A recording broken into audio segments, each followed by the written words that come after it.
आदेश दे दिया है महोदय, हमने कहा है प्रोसीडिंग से ब्राह्मण हटा जाए। माननीय मंत्री, संविधान संवैधानिक संस्था का सम्मान करते हैं, समाज के अंदर जहाँ बोलने वाले लोग हैं महोदय, आज मेरा देश कमजोर करने में आप बैठिए समाज के प्रति जो जहर बैठ जाइए, वो राष्ट्र के हितैषी सरकार के द्वारा बातों को रखिए, सुनिए, वो राष्ट्र को कमजोर करना चाहते हैं, ये समाज के साथ गद्दारी करते हैं। देश भर के विश्वविद्यालयों और उच्च शिक्षण संस्थानों में जाति आधारित भेदभाव और उत्पीड़न की घटनाएं प्रायः सामने आती हैं।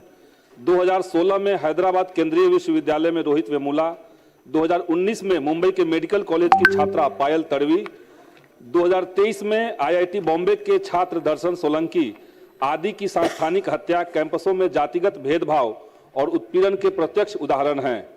यूजीसी द्वारा माननीय सर्वोच्च न्यायालय और संसदीय पैनल को दी गई रिपोर्ट के अनुसार 2019 से 2024 तक उच्च शिक्षण संस्थानों में जाति आधारित भेदभाव और उत्पीड़न की घटनाओं में 118% की वृद्धि हुई है। इसके आलोक में जनवरी 2026 में यूजीसी द्वारा इक्विटी गाइडलाइंस की घोषणा की गई, लेकिन इस गाइडलाइन को मजबूती से लागू करने की जगह ब्राह्मणवादी मानसिकता से प्रायोजित आंदोलनों के बाद सुप्रीम कोर्ट द्वारा इसे स्थगित कर दिया गया। हालांकि कर्नाटक और तेलंगाना की राज्य सरकारों ने अपने उच्च शैक्षणिक संस्थानों में जातिगत भेदभाव और उत्पीड़न के खिलाफ रोहित वेमुला एक्ट की संभावना का संज्ञान लिया है। विश्वविद्यालय और उच्च शिक्षण संस्थानों में जातिवाद और भेदभाव को खत्म करने के लिए जरूरी है कि इस संबंध में बिहार सरकार अपने प्रदेश में उक्त यूजीसी गाइडलाइन को लागू करे तथा इस आशय संसद द्वारा अध्यादेश लाकर इसे कानून का रूप देने हेतु केंद्र सरकार से मांग करे। अतः हम इस अत्यंत लोक महत्व के प्रश्न पर सदन में यूजीसी इक्विटी गाइडलाइन को लागू करने का प्रस्ताव पारित करने की मांग करते हैं। प्रोसीडिंग से ब्राह्मण से हटा दिया जाए, प्रोसीडिंग से बैठ जाइए, प्रोसीडिंग से ब्राह्मण से हटाया जाए।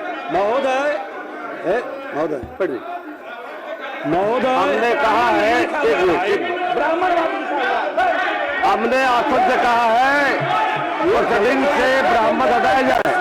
बैठिए, माननीय बैठिए, हमने आदेश दे दिया है महोदय, हमने कहा है प्रोसीडिंग से ब्राह्मण से हटाया जाए। माननीय मंत्री महोदय, इस तरह की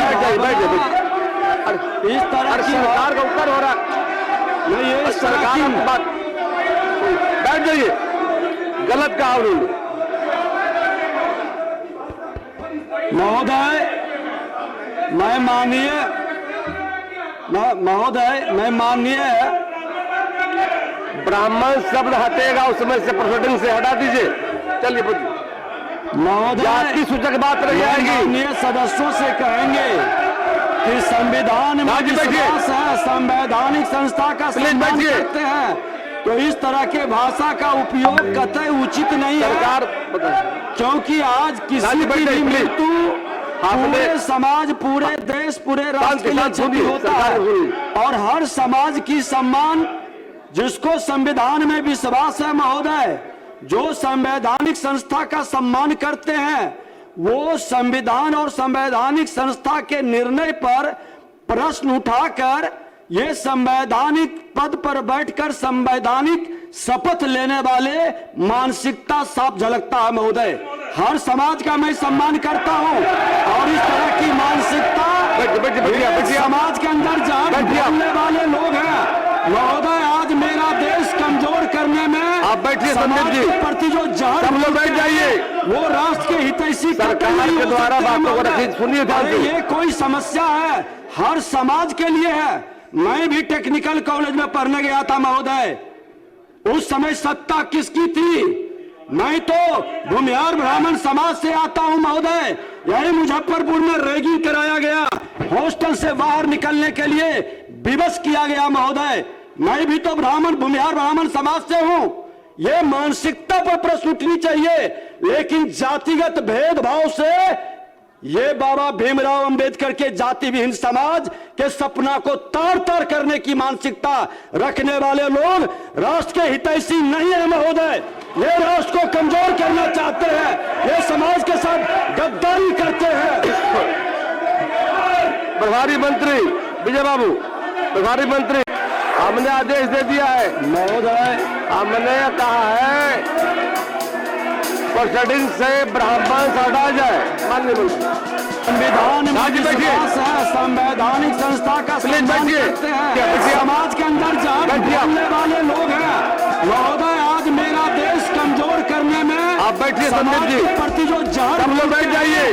वो राष्ट्र के हितैषी सरकार के द्वारा बातों को रखिए, सुनिए। वो राष्ट्र को कमजोर करना चाहते हैं, ये समाज के साथ गद्दारी करते हैं।